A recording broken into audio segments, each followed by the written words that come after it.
কার্যকরী হবে না। তবলিগের লোকরা দেখেছেন না, এই মাস থেকে বলা এই ডিস্ট্রিক্টে ওই ডিস্ট্রিক্টে চলে গেছে, আবার ওই ডিস্ট্রিক্ট আলাদা ওই ডিস্ট্রিক্টে চলে গেছে, এত হাঁড়ি হুলা বেঁধে নিয়ে চলে গেছে। কি করছে বলে বড় কুরবানি দিচ্ছে। বাপ রে বাপ, কি কুরবানি দেখছে, বাড়ি ঘর ছেড়ে, ছেলে মেয়ে ছেলে সব চলে গেছে। আর ছেলেগুলা ওই মাঝি পাড়াতে গিয়ে কত অঘটন ঘটাচ্ছে। 2-4টা ছেলে আছে মাঝি পাড়াতে গিয়ে পড়ে আছে, কেউ মদও খায়, আর মেয়েরা সব বেপরদায় বাজারে ঘুরে বেড়াচ্ছে। হাজী সাহেব চিল্লাই নাম দিয়েছে। এটা শরীয়তি প্রথা নয়। আল্লাহ তাআলা আপনাকে আমাকে বিরাট বড় দায়িত্ব দিয়ে বলে দেননি পৃথিবীকে তুমি সংশোধন করে দাও না। আল্লাহ তাআলা বলেছেন, ইয়া আইয়ুহাল্লাযীনা আমানু কু আনফুসাকুম ওয়া আহলিকুম নারা। তুমি নিজে বাঁচো আর তোমার পরিবারের লোকদেরকে বাঁচাও। তোমার নিজে বাঁচো, তোমার পরিবারের লোকদেরকে বাঁচাও। ওয়াকুদুহান নাস ওয়াল হিজারা, যার জ্বালানি কাঠ হবে মানুষ এবং পাথর। আলাইহা গিলাদুন শিদাদুন লা আলাইহা মালাইকাতুন গিলাদুন শিদাদুন লা ইয়াসুনাল্লাহ মা আমারুহু। এই জাহান্নামে এমন কঠোর হৃদয়ের ফেরেশতারা আছে যারা আল্লাহ অবাধ্যত করেন না এবং আল্লাহ যা বলেন তাই করে না। বলার উদ্দেশ্য হচ্ছে আমার দায়িত্ব আমার পরিবারকে সংশোধন করার পরে এবারে আমি আরও মানুষদেরকে বলবো যতটা আমার পক্ষে সম্ভব। এই যে যুবকরা উঠেছে মাশাআল্লাহ তাআলা, তার একটা উদ্যোগ নিয়ে এরকম একটা অনুষ্ঠান করব, মানুষদেরকে কিছু শোনাবো, মানুষরা কিছু জানবে, এরকমভাবে একটা কাজ করছে। ভালো কথা, এগুলো দিনের কাজ করা ভালো, মাঝে মধ্যে তাতে কি একটা স্মরণ আসে, মানুষরা একটু বুঝে। তো মোট কথা হচ্ছে, আমি যেটা বলতে চাইছিলাম, যেখানে যুবকের কথা বলা হয়েছে সেখানে যুবতীরাও কি থাকবে, শামিল থাকবে। কারণ জান্নাতে এরাও যাবে, জান্নাতে ওরাও যাবে। জান্নাতে গিয়ে এরাও জান্নাতি নারী লাভ করবে, ওরাও জান্নাতে গিয়ে জান্নাতি স্বামী লাভ করবে। যারা দিনদার পরহেজগার আল্লাহওয়ালা জান্নাতে যাওয়ার যোগ্য, তারা জান্নাতে গিয়ে জান্নাতি নারী যেমন এরা পাবে, তেমনি ওরাও যারা মহিলা আছে তারাও জান্নাতে গিয়ে তাদের পছন্দ মতো তারা জান্নাতি স্বামী পাবে। আর এই দুই মানে স্বামী স্ত্রী দুনিয়ার যদি এরা দুজনে যদি জান্নাতি হয়ে যায়, তাহলে সেখানেও তারা একে অপরকে লাভ করবে এবং তারা একে অপরেই জান্নাতে থাকবে। তো জান্নাত ও জাহান্নাম নারী পুরুষ সকলের জন্য, যুবক যুবতী সকলের জন্য।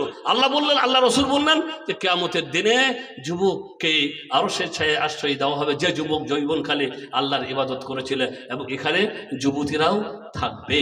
আর যে মায়েরা পর্দা করে না, যে মায়েরা বেপর্দায় ঘুরে বেড়ায়, যারা ঠিক মতন পর্দা করে চলে না, তাদেরকে একটা হাদিস শুনিয়ে দিই যে আল্লাহ রাসূল সাল্লাল্লাহু আলাইহি সাল্লাম তাদের ব্যাপারে কি বলেছেন। আল্লাহ নবী বলেছেন ভবিষ্যৎবাণী করে, তখন যখন এই লোকগুলি ছিল না, যখন এই মানুষগুলি তখন ছিল না, সিনফানি মিন আহলিন নার লাম আরাহুমা, 2 শ্রেণীর জাহান্নামী, আল্লাহ নবী বলছেন 2 শ্রেণীর জাহান্নামী লাম আরাহুমা, যাদেরকে আমি এখন দেখতে পাচ্ছি না, মানে তখন ছিল না। 2 শ্রেণীর এমন জাহান্নামী যাদেরকে আমি এখন দেখি না। 1 শ্রেণী রিজালুন মাহুম সিয়াতুন কাআদনাবিল বাকার ইয়াদরিবুনা বিহান নাস, 1 শ্রেণীর মানুষ হবে এমন যাদের হাতে থাকবে জুলুমের চাবুক, ঘোড়ার লেজের মতন, গরুর লেজের মতন, গরুর লেজের মতন জুলুমের চাবুক, আর ওই চাবুক দিয়ে তারা মানুষদেরকে মারবে। এরা কারা জানেন এদেরকে? এরকম মানুষ আছে না নাই? না, এরকম মানুষ তো নাই, કોઈ চাবুক তো দেখি না। আরে ভাই, পাঠিয়েছে সব চ্যাংড়া নেতারা আছে, আর যেখানে সেখানে দালালি করছে, কারো জমি জবরদস্তি দখল করে দিচ্ছে কয়েক লাখ টাকা নিয়ে, আবার একের জমি ওকে দিয়ে কত রকম যে কি করছে। আবার যখন বাড়িতে গ্রামে ঝগড়া হচ্ছে, তখন ঝগড়াকে মেটাতে গিয়ে আবার জবরদস্তি করে মেটাচ্ছে, মিটিয়ে তোকে মানতেই হবে, না মানলে আবার অবস্থা খারাপ আছে। এই যে জুলুম অত্যাচার কত রকমের চলছে। আর খাওয়া দাওয়ার ব্যাপারগুলো তো আলাদা, সরকারি খাচ্ছে বলতো সরকারি খাচ্ছে, সমস্যার কি আছে? জি না, সমস্যা আছে, যারই খাক না কেন তাদেরকে একদিন আল্লাহর কাছে হিসাব দিতে হবে। মাল কারো বাপের নয়, মাল হচ্ছে সমস্ত মানুষের। যত মাল সরকার থেকে আসে সেটা সকল মানুষের জন্য আসে, অতএব সেটা সকল মানুষের হিতে সকল মানুষের কল্যাণে ব্যয় করতে হবে। যদি আমানতের খেয়ানত করে এরা কালকে কিয়ামতের মাঠে আল্লাহর কাছে কি দিবে? জবাব দেবে। আল্লাহ নবী বললেন 1 শ্রেণীর এমন মানুষ এরা যারা মানুষদেরকে মারবে, মানুষের প্রতি কি করবে? জুলুম করবে। আর 1 শ্রেণী নিসাউন আরিয়াতুন কাসিয়াতুন মাইলাতুন মামিলাত রউসুহুন্না কাসনামাতিন বুকতিন মাইলা লা ইয়াদখুলুনা জান্নাতা ওয়া লা ইয়াজিদুনা রিহাহা ওয়া ইন্না রিহাহা লা তুজাদু মিন মাসিরাতি কাযা ওয়া কাযা।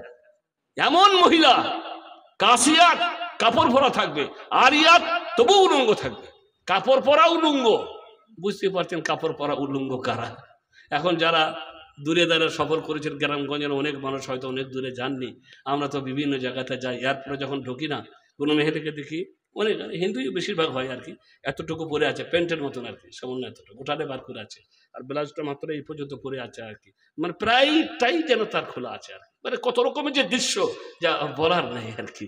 মোট কথা আছে। আবার আমাদের মহিলারাও অনেক মানে হয়ে গেছে। আজকেই আমি আসছিলাম ট্রেনে আর কি, মুসলিম পরিবার, আমি গ্যারান্টি বুঝতে পারছি তাদের ছেলেদের নাম দেখে, নাম রেখেছে মুসলিমই আর কি, কিন্তু এমন ভাবে মেয়েটা আছে আর এমন ভাবে কথাবার্তা বলছে যে তার মধ্যে মুসলিমের কোনো গন্ধই নেই। আমি অবাক হই, কে এরা, কারা এরা? আসলে তারা চাইছে যে আমরা এদের সাথে মিশে যাই, যেন আমাদেরকে বুঝতে না পারে যে আমরা মুসলিম। এইভাবে চলাফেরা করতে চাইছে দুনিয়াতে। এইভাবে চলাফেরা করে তুমি কাল কিয়ামতে আল্লাহকে কি মুখ দেখাবে? তুমি মুসলিম নারী, তোমার মান আলাদা, তোমার সম্মান আলাদা। আল্লাহ তোমাকে অনেক মান দিয়েছেন, অনেক সম্মান দিয়েছেন। তোমার মান যে কত বেশি তুমি বুঝতে পারবে না। তোমরা হচ্ছে ফাতেমা, তোমরা খাদিজা, আয়েশা রাদিয়াল্লাহু তাআলা আনহুনার এই সমস্ত মহিলার জাত। আমার মা খাদিজা রাদিয়াল্লাহু তাআলা আনহাকে আল্লাহ আসমান থেকে সালাম দিয়ে পাঠিয়েছিলেন। এমন মহিলা ছিলেন পৃথিবীর কোটি কোটি মহিলাদের মধ্যে একজন মহিলা যাকে আল্লাহ সালাম দিয়ে পাঠিয়েছে। কেন সালাম দিয়েছিলেন আল্লাহ? কিসের জন্য? অনেক টাকা পয়সার মালিক ছিলেন না, না, টাকা সব ব্যয় করে দিয়েছে। অনেক বড় ধনী বিত্তশালী নারী ছিলেন খাদিজা রাদিয়াল্লাহু তাআলা আনহা, মক্কার মধ্যে একজন বিত্তশালী নারী। তারপরে নবী মুহাম্মদ রাসূলুল্লাহ সাল্লাল্লাহু আলাইহি ওয়াসাল্লামকে বিয়ে করার পরে পছন্দ হলো, বিয়ে করলেন, সমস্ত মালধনকে আল্লাহর পথে ব্যয় করে দিলেন। এত ব্যয় করলেন, যখন বয়কট জীবন এসেছিল রাসূল করিম সাল্লাল্লাহু আলাইহি ওয়াসাল্লামের, ওই মক্কার কাফেররা আল্লাহ নবীকে বয়কট করেছিল। 3 বছর পর্যন্ত একটি শেবে আবি তালিব নামের উপত্যকায় অতিবাহিত করেছিল, গাছের পাতা পর্যন্ত চিবিয়ে খেতে হয়েছিল। ওই সময় খাদিজা রাদিয়াল্লাহু তাআলা আনহা তার সমস্ত মাল যা কিছু ছিল সব ব্যয় করে দিয়েছিলেন আল্লাহর পথে। এত নেককার, এত দিনদার, এত পরেজগার, এত আল্লাহওয়ালি ছিলেন যে আল্লাহ রাব্বুল আলামিন আরশে আযীম থেকে জিবরাইলকে বললেন, খাদিজাকে আমার সালাম বলে দিন। আল্লাহু আকবার। আল্লাহ যাকে সালাম দেয় সে কেমন মহিলা গো? জিবরাইল আলাইহিস সালাম আল্লাহ নবীর কাছে এসে বললেন, ইয়া রাসূলুল্লাহ, হাদিহি খাদিজা তো কদ আতাত মাহা ইনাউন ফিহি তাআমুন আও শারাবুন আও ইদামুন ফাইদা হিয়া আতাতকে ফাকরাই আলাইহা সালাম মির রাব্বিহা ওয়া মিন্নি।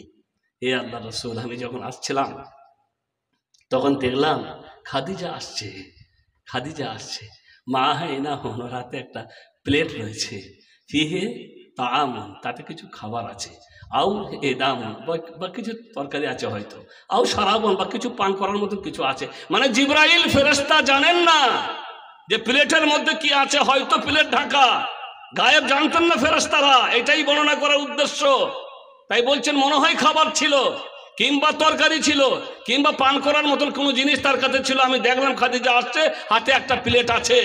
ফাইদা হিয়া আতাত, কি যখন ওই মহিলা খাদিজা আপনার কাছে চলে আসবে, ফাকরাই আলাইহা সালাম মির রাব্বিহা, তখন খাদিজাকে তার প্রতিপালকের রবের সালাম বলে দিবে, ওয়া মিন্নি, এবং আমার সালামটাও তাকে জানিয়ে দিবে।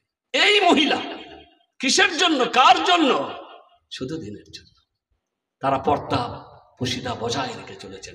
কোন সাহাবী কোন মায়েদের সাথে কোনোদিন দেখা করেননি, অথচ তারা মা, তাদের সাথে বিয়ে করাও হারাম। আল্লাহ নবীর পরে আল্লাহ নবীর স্ত্রীদের সাথে বিয়ে করা কি ছিল? হারাম। কেউ বিয়ে করতে পারবে না। নবী দুনিয়া থেকে চলে গেলেন যখন, তখন মা আয়েশার বয়স ছিল মাত্র 18 বছর। চিন্তা করেন, একজন 18 বছর, এখন আমাদের বর্তমান সরকারের আইন 18 বছরের আগে বিয়ে দেওয়াই যাবে না, 18 বছরের যুবতী হচ্ছে আর কি। 18 বছরে এই যুবতী, যার 6 বছরে বিয়ে হয়েছিল, 9 বছরে স্বামীর সংসার করেছিল, তার স্বামী যখন 18 বছরে চলে যায়, চিন্তা করে দেখেন ওই আরব গরম দেশে কেমন অবস্থা হয়। আপনারা বুঝতে পারবেন না আসলে কি কেমন হয় বুঝেছে। ছোট ছোট মেয়েগুলো যাদের বয়স এখন 8-9 বছর হয়নি, বোরকা পরে থাকে, দেখে মনে হয় 18-20 বছরের বয়স। সত্যি বলছি, মানে ওদের আবহাওয়ার কারণে আর কি, এবং খাবার দাবারের অনেক ব্যাপার আছে আর কি, আবহাওয়ার কারণে। আমি আমার মেয়েটাকে নিয়ে গেছিলাম, মাত্র 5 বছর বয়স ছিল যখন প্রথম সফরে বাড়ি আসি। বাড়ি আসছে বোরকা পরে, স্টেশনে নেমেছি বর্ধমানে। আমি আছে, আমার স্ত্রী আছে, আর আমার বেটি আছে। আমার বড় ভাই খালি তাকায় আর এদিক সেদিক করে, এই মেয়েটা আবার কে? এই মেয়েটা ওইটাই যে আমার ছোট মাহফুজা, এটা চিনতে পারছে, বুঝতে পারছে না, ভাবছে, আর জিজ্ঞাসা করতেও পারছে না যে ভাই আবার একটা বিয়েটাই করে নিয়ে এলো নাকি। তো ভাবছে এই মেয়েটা আবার কে, এই মেয়েটা আবার কে। যাই হোক, তারপরে জিজ্ঞাসা করছে, আমার স্ত্রীকে জিজ্ঞাসা করে বলছে যে এ খেতে বুঝে তো মাহফুজা, বুঝতে পারছে না। মানে এমন শরীর স্বাস্থ্য হয়ে গেছে কয়েক বছরের মধ্যে। মা এসে 18 বছরের যুবতী ছিলেন, বলে এই 18 বছরের যুবতী যে জানতো এই 18 বছর থেকে নিয়ে আমার মরণ পর্যন্ত কাউকে বিয়ে করাও জায়েজ নয়, এই অবস্থাতেই আমাকে আমার যৌবনকাল অতিবাহিত করতে হবে। এই মায়েদের সাথে কোনোদিন কোনো সাহাবীরা দেখা করেননি, কোনো সাহাবী না, বরং প্রয়োজন হয়েছে তো বাড়ির বাইরে থেকে